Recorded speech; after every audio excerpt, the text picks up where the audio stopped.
বিশেষ করে রোগী যখন অপারেশনে যাবে আপনার অ্যানেস্থেশিয়ার ব্যাপারে খোঁজ খবর নেবেন। এই জিনিসটা আসলে এই সেক্টরটা আমরা সবসময় আসলে রোগীরাও বুঝতে পারি না বা অধিকাংশ জনগণ আসলে এটা সম্পর্কে জানে না, কারণ সবাই সার্জনকে দেখে আসে বা সার্জনের সাথেই দেখা করে তারা অপারেশনের জন্য রেডি হয়। কিন্তু অ্যানেস্থেশিয়ার একটা বড় রোল আছে, কারণ অপারেশনের পরে পোস্ট অপারেটিভ যে কমপ্লিকেশন বা সমস্যাগুলো হয়, জটিলতাগুলো বেশিরভাগ অ্যানেস্থেশিয়া থেকে হয়।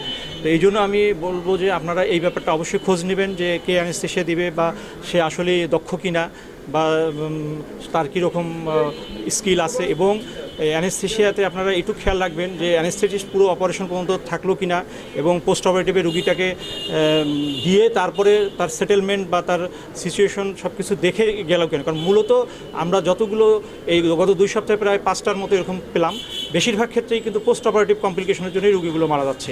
এই জন্য আমার তরফ থেকে যে আমরা শুধু আসলে টিম যতই চেষ্টা করি না কেন, এটা কিন্তু আমরা আটকাতে পারবো না যদি না আমরা পেশেন্টরাও সচেতন হই।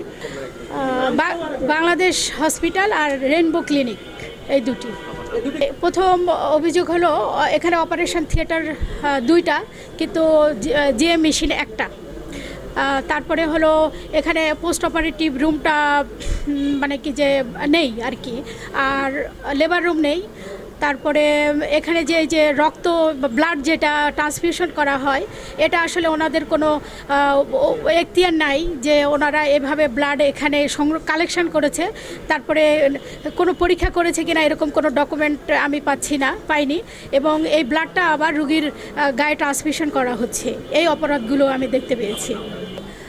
আমরা জেলা প্রশাসন এই ব্যাপারে সর্বোচ্চ অবস্থানে আছি। আমরা যখনই কোনো অভিযোগ পাচ্ছি আমরা সেখানে মানে কোনো রকম কালক্ষেপণ না করে সেখানে উপস্থিত হচ্ছি। সেখানে আমরা তদন্ত করছি, যতগুলো অপরাধ উঠে আসছে সবগুলো আইনের আওতায় নিয়ে আমরা তাদেরকে জরিমানা করছি। এ ব্যাপারে আমরা একদমই সর্বোচ্চ অবস্থানে আছি। আর আজকে আমরা এ পর্যন্ত 2টা ক্লিনিকে অভিযান পরিচালনা করেছি। আমরা এর আগে বাংলাদেশ হাসপাতাল যেটা, ওখানে অভিযান পরিচালনা করেছি। সেখানে ওটি বন্ধ করে দেওয়া হয়েছে, সেখানে অর্থদণ্ড করা হয়েছে, অনাদায়ে কারাদণ্ড দেওয়া হয়েছে। সেখানে আমরা 2 লক্ষ টাকা অর্থদণ্ড দিয়েছি। ভোক্তা অধিকার সংরক্ষণ আইন আর নিরাপদ রক্ত পরিসঞ্চালন আইন, এই 2টা আইনের আওতায় তাদেরকে আমরা অভিযুক্ত করেছি।